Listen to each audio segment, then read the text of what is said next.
Olá, pessoal. Eu sou a Mariana Canteiro, CEO do Banco Útil. Estamos de volta aqui para mais uma temporada do Pod Útil, o podcast do Banco Útil que trata assuntos da área financeira e fiscal de forma leve e direto ao ponto.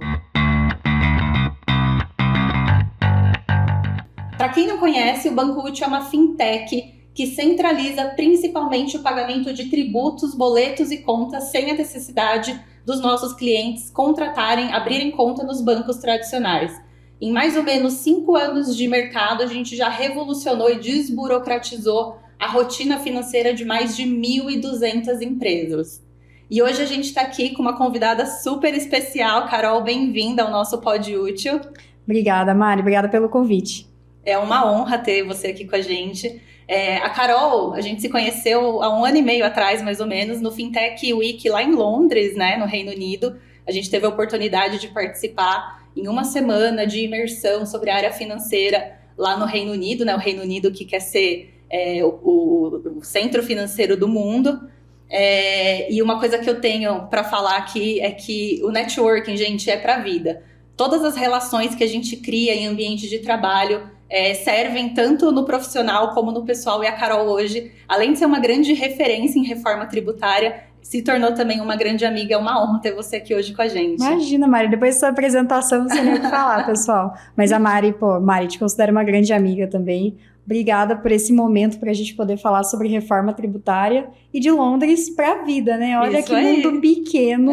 A gente, as duas trabalhando com fintechs, com empresas de tecnologia. Duas doidas. Exato. A gente foi se encontrar do outro lado do mundo e trazer amizade para o Brasil. Obrigada pelo convite legal. de novo. Obrigada a você por ter aceitado aqui conversar com a gente. E a gente já adiantou o assunto, a gente vai trazer hoje atualizações da reforma tributária, pessoal. E mais do que isso, a Carol vai contar pra gente aqui quais foram as últimas atualizações dos últimos meses e também a gente quer mostrar na prática como que as empresas de alta performance estão fazendo para equilibrarem ali o período de transição, né, que começa o ano que vem, 2026. Exato, a gente já tem um período de transição em 2026.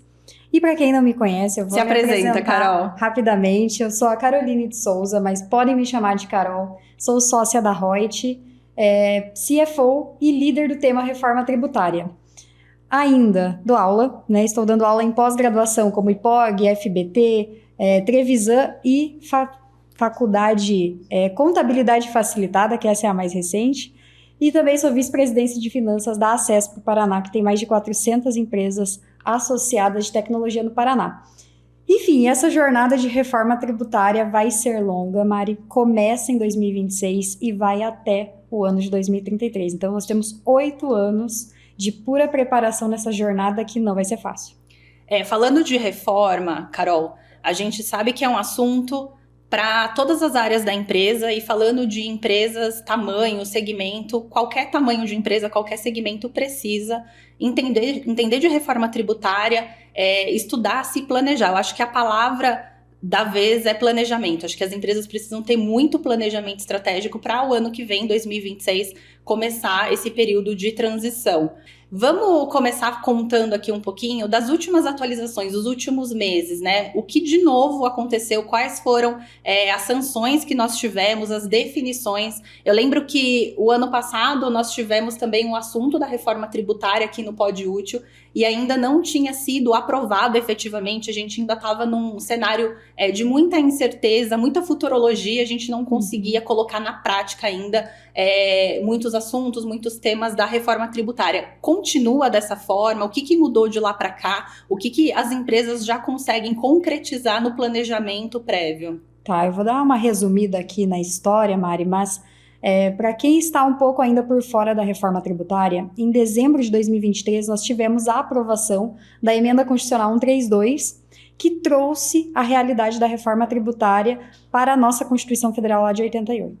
Depois disso, nós tivemos o PLP, que é o Projeto de Lei 68, que ficou indo e vindo entre a Câmara dos Deputados e o Senado. E somente em dezembro nós tivemos, dezembro agora de 2024, a versão final do PLP 68, e somente agora em janeiro de 2025 que tivemos a sanção presidencial com vários pontos de veto, inclusive, mas agora a futurologia, ela tem corpo, porque muitas empresas estavam aguardando a regulamentação da reforma. Mas, mesmo sem ter a regulamentação, eu mesma, no ano passado, trabalhei em muitos projetos de reforma tributária, literalmente porque não tem como ficar aguardando 100% do texto, ainda temos indefinições. A alíquota, por exemplo, ela é uma alíquota spoiler, é um estudo, mas não tem nada ainda cravando a alíquota. Mas é melhor fazer simulações com 27,97, no 28, pior cenário, 30, né? Crie seus cenários e se prepara, porque sem números, o planejamento estratégico fica muito prejudicado. Como é que você vai se preparar? Onde é que você coloca energia? E quando a gente aprofundar nesse tema de planejamento estratégico, é nesse ponto que eu quero tocar. Tá. Falando um pouquinho de diversas áreas da empresa, né? Então a gente precisa deixar claro aqui para o pessoal que está nos ouvindo que não é um assunto só de área fiscal. Então, todas as áreas, desde vendas, compras, lógico, área fiscal, área de RH, todas as áreas precisam entender sobre reforma tributária. Claro que cada área vai entrar mais a fundo na parte, né, que lhe cabe, mas a gente precisa entender que, por exemplo, a área financeira precisa trabalhar com um fluxo de caixa maior, porque a gente vai falar também lá na frente do split payment, né, onde a parte final ali de pagamento de impostos, ela vai ser antecipada, vai ser no momento da compra e da venda. Então, é importante, é um assunto extremamente relevante. Quem não conseguir se planejar e começar a partir do ano que vem, num cenário atual, né, pré-reforma, durante a transição, já planejando, estruturando time, sistemas, automação para pós-reforma, vai ter um impacto muito grande, né, tanto de operação como de caixa, e com certeza isso pode mexer muito ali na estrutura da empresa. Acredito que quanto menor a empresa, maior pode ser o impacto que ela sinta por conta disso. Exato, Mari. Quanto mais despreparada a empresa estiver, e aí você tocou num ponto bastante relevante, que é a reforma vai pegar todas as empresas, independentemente do tamanho. Serviço, indústria, qualquer uma. Todos os setores, de todos os tamanhos, com todos os faturamentos. Então, se você tem uma empresa do MEI, você está sujeito a mudanças. Se você tem uma empresa do Simples Nacional, você também está sujeito a mudanças. Real, presumido, independentemente do setor econômico. Então, a gente sempre fala... e se posiciona na Reut perante o mercado também, que nós estamos vivendo uma reforma não apenas tributária, mas principalmente uma reforma de preços e uma reforma de negócios. Porque, como você muito bem citou também, as áreas de compra, vendas vão ser impactadas, área de finanças, área de logística, mas o ponto é, estas áreas que não são techs, elas não conseguem entender o impacto da reforma e onde atuar. Então, se eu falar para a logística, por exemplo, que todos os fretes ficarão mais caros, isso é a realidade, tá? Alerta de spoiler, todos os fretes ficarão mais caros.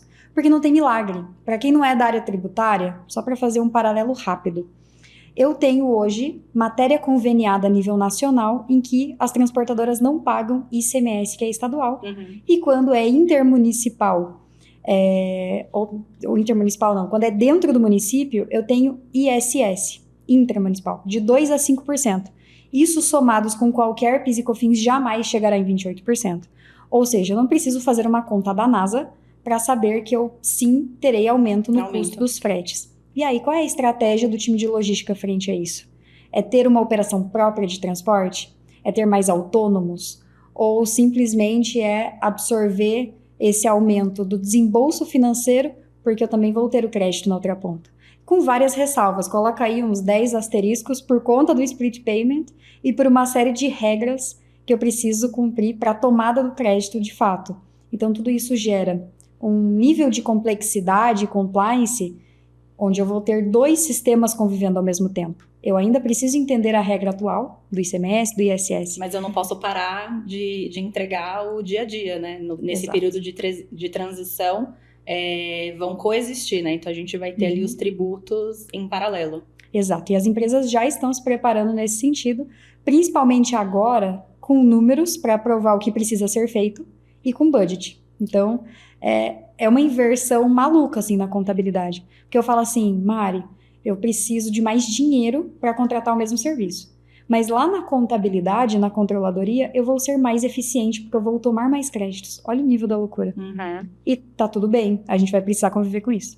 E eu acho que é um momento também de mudança cultural, né? O que você falou, de remodelagem de negócios, das áreas de negócios, né? Aí eu acho que seria uma conversa de cima para baixo. Então, a diretoria da empresa está muito comprado em todas as áreas, em todas as diretorias, para entender que todo mundo precisa sentar, replanejar, entender o fluxo financeiro para esse fôlego desse caixa, pensando no split payment a partir de quando ele entrar em produção, e ser criativo, né? Acho que nós brasileiros temos isso a favor. A gente consegue fazer ali, de um momento obscuro, de um momento difícil, um oceano de oportunidades. Então, é um momento das empresas entenderem que existem empresas que podem estar sendo aliadas nesse momento, que vão conseguir trazer principalmente o que o mercado está planejando, praticando ainda não em termos de reforma, acredito que não, você vai contar para a gente daqui a pouquinho, mas principalmente o movimento de planejamento, quais são os stakeholders que são necessários colocar na mesa e fazer um trabalho mesmo, porque não é só colocar lá o diretor de vendas e falar que o preço vai ser o dobro do que ele está praticando agora, para a empresa não morrer no meio do caminho. Com certeza isso vai dificultar um pouco mais as vendas, se for pensado nessa linha, né, de hoje eu vendo por X, amanhã eu vou vender por 2X, eu vou perder em quantidade de vendas, mas se fazer esse trabalho a várias mãos e começar isso de cima para baixo dentro das empresas é o que vai fazer com que as empresas iniciem esse período de transição de forma mais assertiva, de maneira planejada, para que não tenhamos ali nenhuma surpresa muito grande. Surpresas virão, a gente acredita nisso também, né? Tem muita definição ainda, tem muita coisa, principalmente ligada ao split payment, que a gente ainda precisa entender como operacionalizar, né? Eu acho que é importante a gente falar para o pessoal que está em casa que a reforma tributária ela veio para simplificar, ela veio para facilitar. Durante esse período de transição, não é isso que a gente vai ter na prática com as empresas, porque será necessário ali 2 equipes, né? Pensando que é preciso manter o que acontece hoje ali, as entregas das obrigações acessórias, o pagamento de impostos, e uma outra equipe voltada durante ali a transição da reforma tributária. Então, a gente tem ali os 2 modelos coexistindo durante esse período, que com certeza vai ser um período bastante desafiador para as empresas, mas que lá na frente a gente vai ter um ganho muito grande. Por isso que eu falo que é muito importante, não sei se você concorda, Carol, acredito que sim, as empresas deixarem de fazer processos manuais e automatizarem os seus processos internos. Então, contar com ferramentas, com empresas de tecnologia de ponta que conseguem garantir a segurança, o compliance, para que o ser humano, né, o analista, o coordenador, ele consiga focar em ser estratégico, né? Principalmente falando em reforma tributária, é a hora da área fiscal ser muito estratégico para conseguir fazer a empresa passar por esse período e continuar crescendo, continuar dando lucro, né? Concordo em gênero e grau, eu assino embaixo, não sei onde é que tá para assinar, mas eu assino aqui. Com certeza, Mari. Então, nós temos alguns desafios pela frente. Formar time já não é fácil, todo mundo sabe disso. Tá cada vez mais difícil, né? Exato. E aí, neste período em que eu tenho 2 sistemas coexistentes, vai faltar ainda mais mão de obra qualificada, e quanto mais automação, estas pessoas conseguem ser mais estratégicas e menos operacional. Isso, com certeza, é um ponto que as empresas precisam olhar. Principalmente a área de tech chama isso de tech transformation. E na prática é colocar robôs no lugar de pessoas fazendo trabalhos humanos repetitivos que não fazem sentido. Que não agregam, né? E nessa linha que você puxou, por exemplo, da mudança de preços e da estratégia, quando a gente pensou em calculadora da reforma tributária, por exemplo, uma das automações foi puxar direto da Receita Federal por API os dados dos clientes para saber o perfil. O perfil dos seus clientes, ele é predominantemente pessoa física? Ou ele é MEI? Ou ele é simples? Ou ele é real? Ou ele é presumido? Por que essa informação ela é relevante? Tem alguns clientes que eu falo assim, ô fulano, esse teu produto aqui, essa tua caneca, de 10 ela vai custar 12, 14, 15 no final da transição, tudo bem? Tranquilo. Os meus clientes são B2B, tomam crédito, eu vou pagar o IVA certinho, ele vai ter no máximo no descasamento do caixa. Tranquilo nesse cenário. Tem alguns clientes que eu falo assim, vai aumentar 1%. Não, minha vida acabou. A Como margem assim? é muito pequena, né? Margem baixa e o perfil. O perfil consumidor é pessoa física baixa renda. Se eu aumento R$1 aqui e Perdeu o a meu venda. concorrente, mesmo perdendo dinheiro e possivelmente quebrando no futuro, ele aumente 50 centavos ao invés de R$1, por exemplo, ele vai ganhar mercado de uma maneira não sustentável e eu vou perder, porque eu não quero perder margem e a gente vai bagunçar o mercado.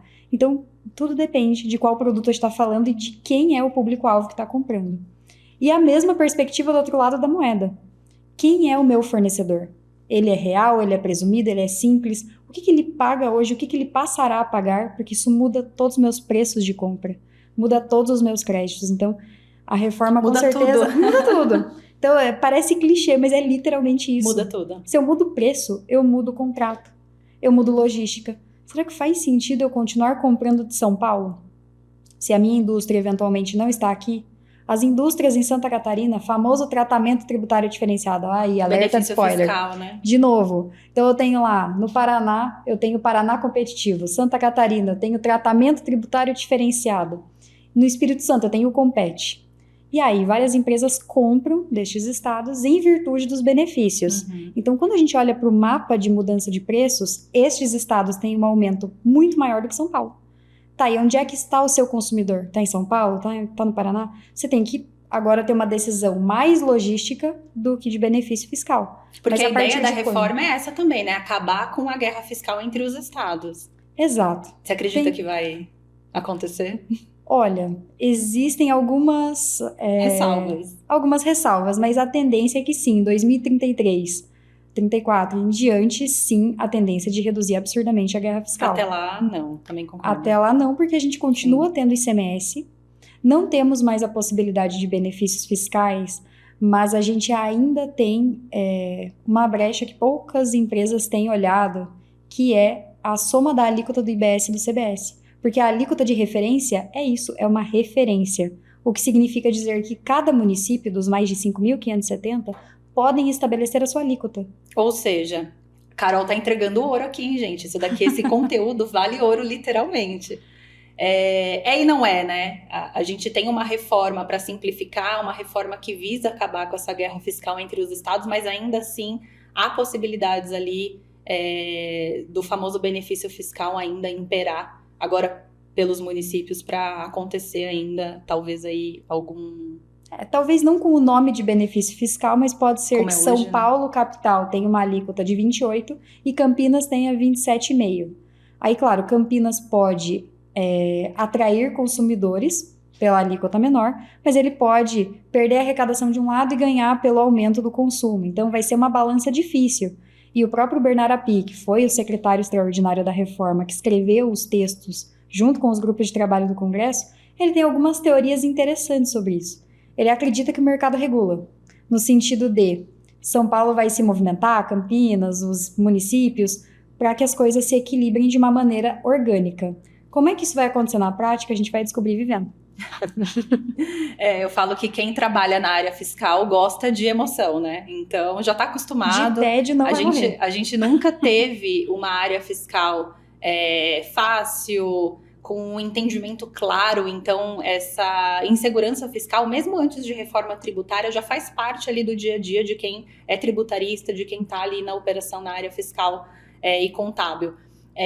Carol, eu queria que a gente falasse um pouquinho, eu sei que é um assunto extenso, bastante complexo também, mas que você explicasse para o pessoal que está nos ouvindo um pouquinho do split payment, né? Como que funciona no modelo atual, onde a gente tem ali primeiro a venda acontecendo, a transação da venda, a compra, primeiro uma emissão de nota fiscal, depois a empresa ela é responsável por fazer o recolhimento, né, no âmbito federal, estadual e municipal, e com o split payment isso vai acontecer ali no momento do pagamento, né? Então, na hora que o consumidor fez a compra, ou o vendedor ou comprador já é responsável por fazer o split payment e fazer com que o valor proporcional chegue ali no ente federativo. Enfim, como que você enxerga essa mudança do split payment, no meu ponto de vista, da reforma tributária como um todo, falando de operacionalizar, eu acho que vai ser a questão ali mais sensível, né? Principalmente falando que as empresas vão precisar antecipar esse pagamento de imposto.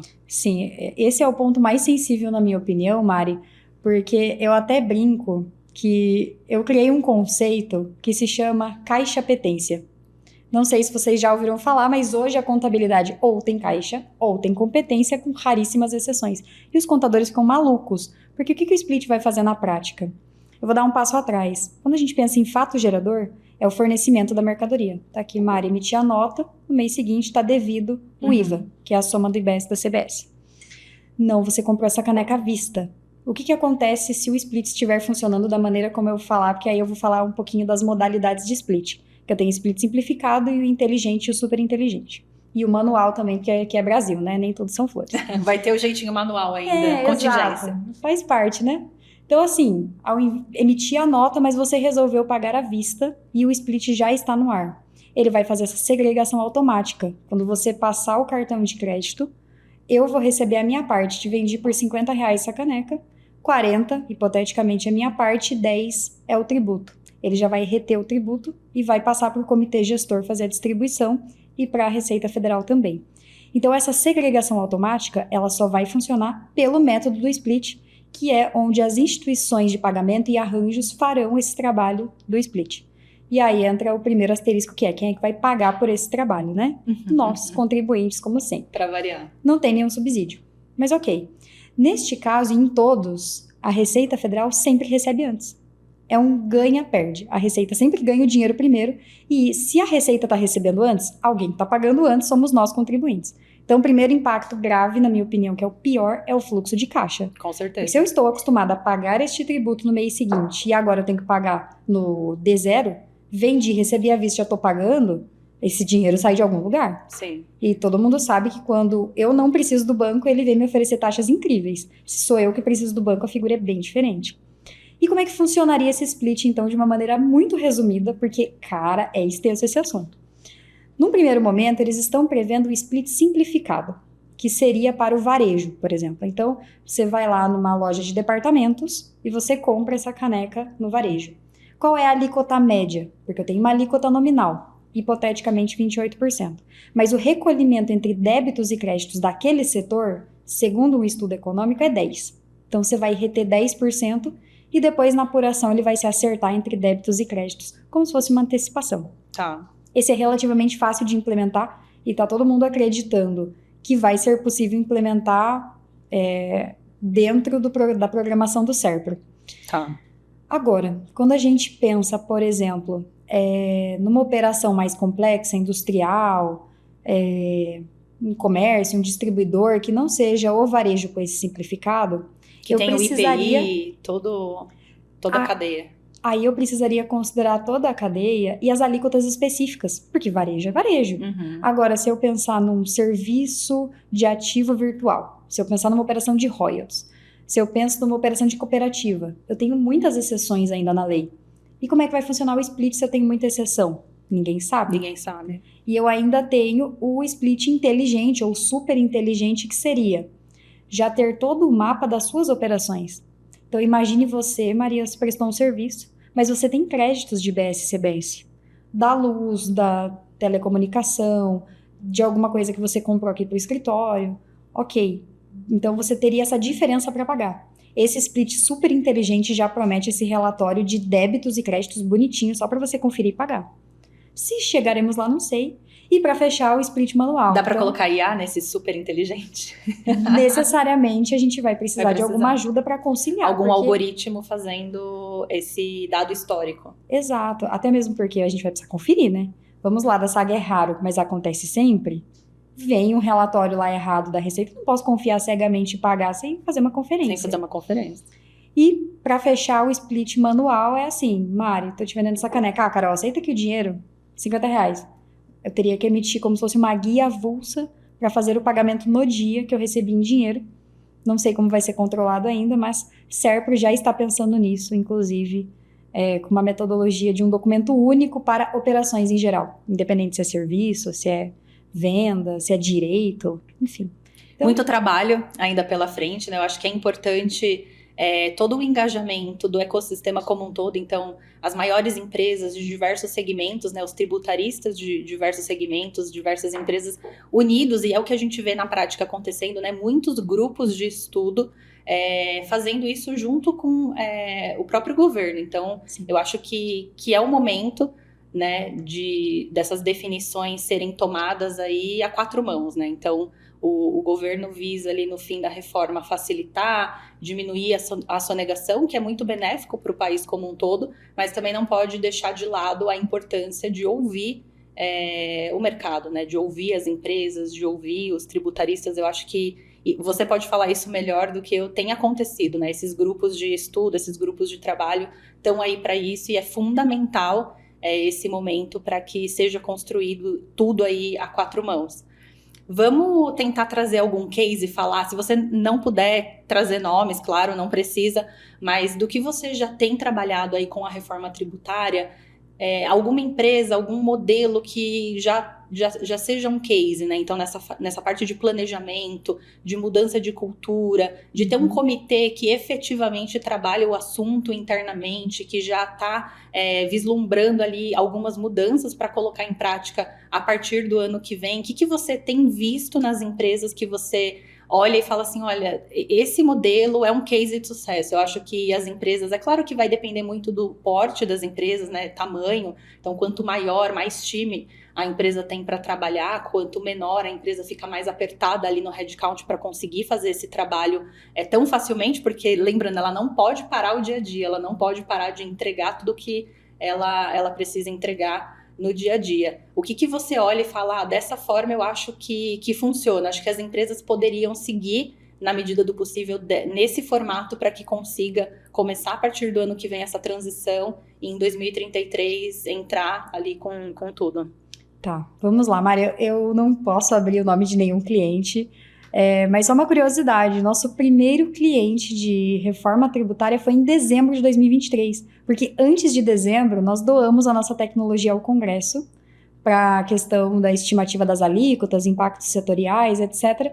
E em dezembro, quando aprovou a emenda constitucional, algumas empresas já em dezembro fecharam conosco porque precisavam fazer reportes internacionais de impacto já, pensando em budget, 1, 3 e 5 anos. E vai colocar o quê? O quê, né? Com qual explicação sem base em números? É impossível. Então foi muito baseado no budget. O que eu vou precisar defender lá com a matriz para o budget aqui dos próximos 3, 5 anos. Essa foi a primeira necessidade que despontou e a partir delas diversas outras. Legal. Porque até para explicar o próprio aumento ou redução, não só do budget, mas da própria carga tributária em si, que a gente brinca que é a ponta do iceberg, porque para baixo eu tenho muita coisa para ser trabalhada, ao longo do ano, muitas empresas vieram se preparando e principalmente o que a gente chama de corporates ou enterprise, que são as realmente big companies. Hoje esses clientes somam R$1 trilhão anual de faturamento médio, porque elas realmente têm algumas dores que talvez o middle market ainda não sentiu, mas se não se preparar, vai ser uma questão de falta de caixa. Você pode ter o lucro mais lindo do mundo na contabilidade. Se faltar caixa, as empresas quebram, não tem milagre. Não tem milagre, né? Então, o que essas empresas têm feito de uma maneira padronizada para conseguir sair do outro lado, pensando em estratégia? Primeiro, mensurar os números com alguns cenários, né? Então, a gente vai lá e simula preços para 26 até 33 e começa a entender onde vai doer mais. Vai doer mais no capital de giro? Ou vai doer mais na perda de créditos? Ou então na logística, minha operação industrial está muito longe do meu público consumidor? Onde é que está doendo mais? E cada time vai ter a sua dor.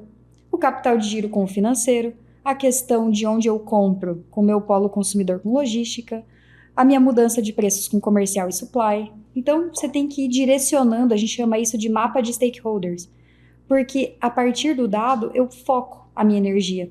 E aí tem algumas empresas que eu converso que elas falam assim, mas eu já estou, por exemplo, mudando meus contratos. Qual foi a premissa?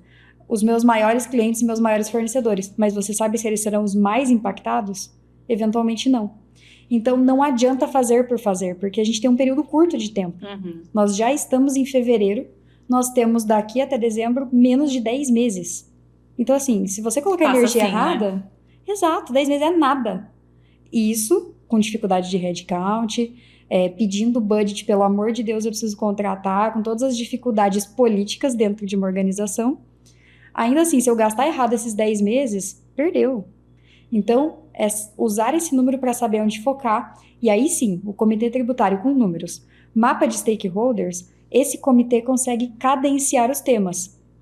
Então, eu fui lá e falei, olha, time jurídico, eu tenho 20 mil contratos, mas a gente vai revisar e aditivar este ano 1.000.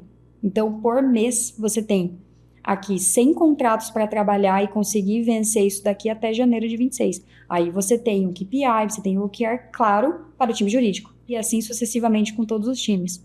Sem esse mapa do que fazer, provavelmente não vai dar tempo de se preparar e fazer um planejamento decente. Ai, que bom, né? Eu acho que é um assunto muito grande, muito importante, de uma complexidade tremenda, mas a gente percebe também no nosso dia a dia, a gente lida na ponta do pagamento, né? Então, falando lá no Bancut, a gente está na parte final ali do pagamento, mas a gente tem bastante contato, além da área financeira, com a área fiscal. Então, é um movimento, é uma importância muito grande que as empresas, e principalmente as pessoas dentro das empresas, estão dando para o tema e se movimentando para ter esse conhecimento, né? Eu vejo no nosso dia a dia muitas empresas buscando, ainda talvez nem automações, porque a gente ainda não tem automação para a reforma tributária, né, construída pronta, não dá, mas consultoria, referência, treinamentos, né, participar de eventos. Eu acho que dentro do contexto e da realidade de cada empresa, se você, por exemplo, ainda não tem tamanho, não consegue defender um budget para colocar uma consultoria e fazer um trabalho, né, muito maior dentro de casa, com certeza ir atrás de informação, participar de eventos, fazer networking sobre esse tema já vai ajudar muito para você conseguir ter pelo menos uma mudança de cultura, para que você consiga daí sim estabelecer um budget para de fato implementar todas essas mudanças vindas ali com a reforma tributária. Tem mais algum assunto, Carol, de reforma tributária, né, dentre várias frentes que a gente trata na reforma que você quer comentar com o pessoal? A gente falou aqui de um planejamento prévio, fluxo de caixa por conta do split payment. Tem mais alguma parte assim, que você acha que tivemos uma atualização recente, é legal a gente colocar para o pessoal aqui? Tem sim, Mari. Foi um tema muito polêmico, inclusive fui eu que causei essa polêmica há uma semana ou duas. Hoje é dia 10 de fevereiro, provavelmente faz uns 10 dias. Eu fiz um post no LinkedIn que foi o meu post que mais bombou. Teve, assim, 200 compartilhamentos. Menina, o que você falou? 70 mil impressões. Foi... Esse eu não vi, eu perdi. Perdeu, eu vou te encaminhar.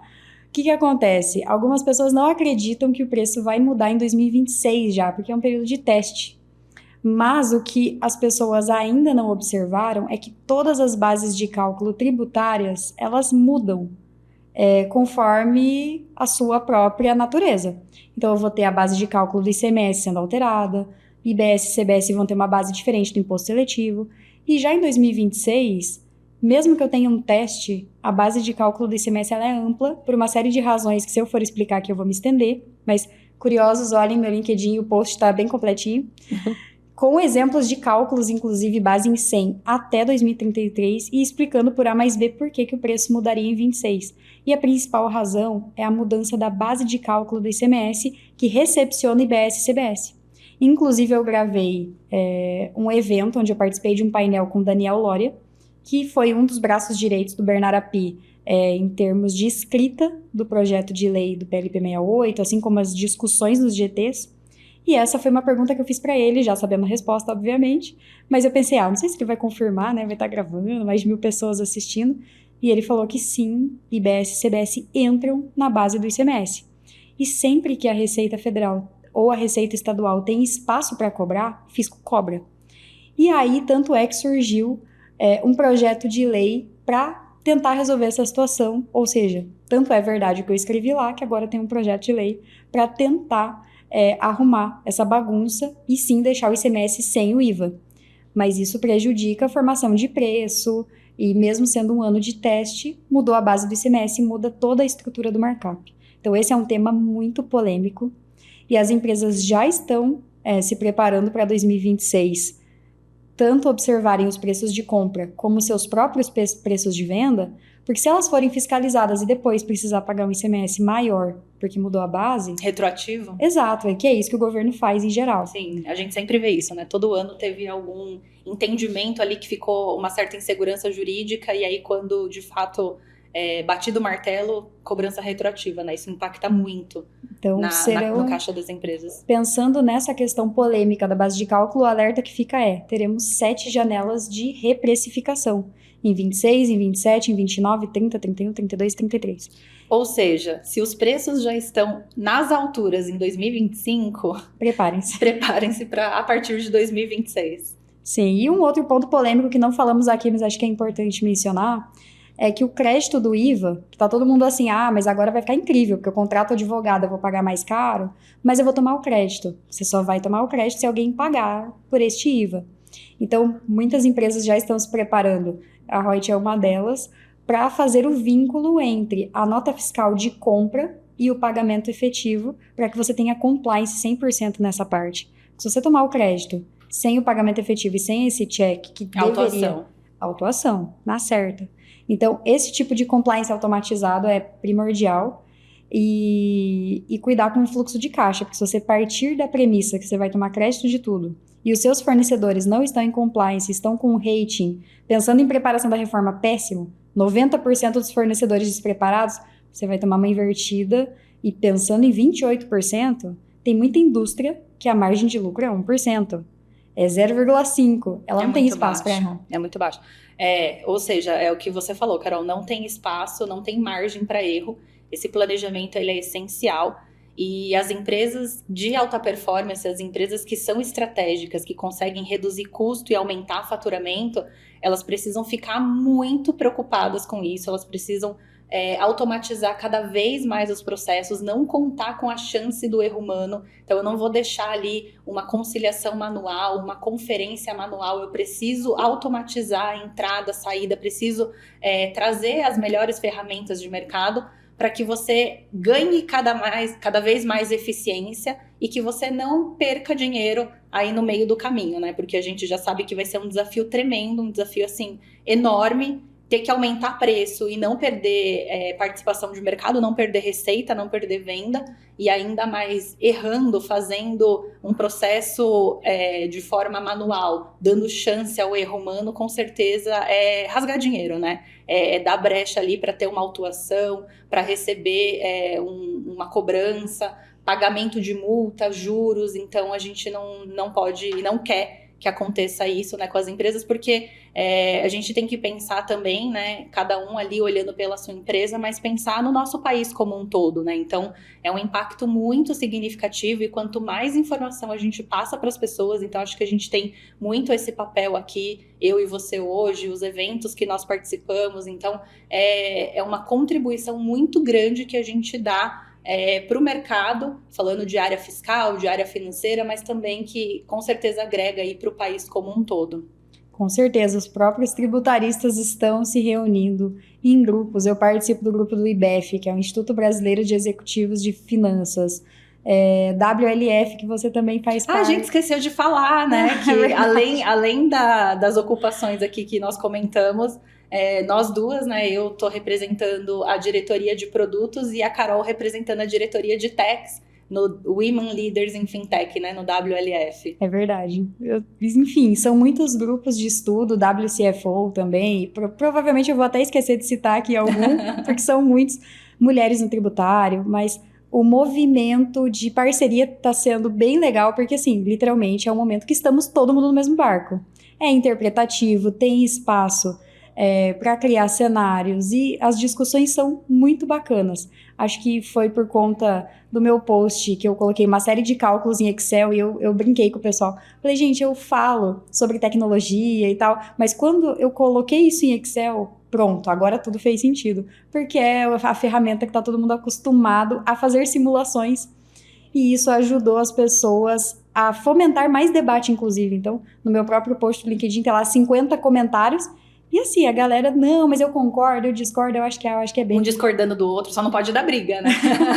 Não, todo mundo ficou bem ali, a gente conseguiu se alinhar, Mas é isso, porque como é muito complexo, abre muita brecha para discussões. E tem que ter uma boa fundamentação para discutir e não tomar uma invertida lá na frente. E não menos importante, né, do que a gente está falando aqui, esse final de semana a Carol participou de um evento, gente, que eu achei assim sensacional. Falei para ela que eu deveria ter participado também.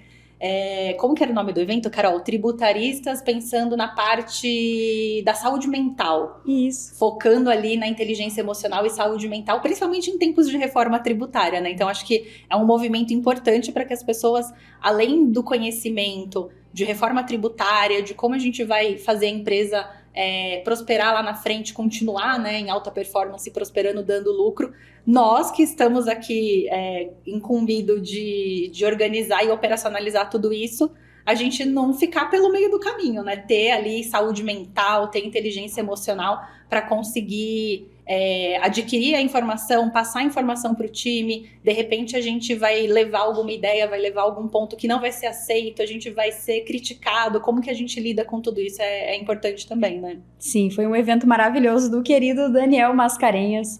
Ele é um dos representantes da Lei Combustíveis na área de tax. Eu não lembro, Dani, se é head. Enfim, ele é o gestor da área de tax, é ele.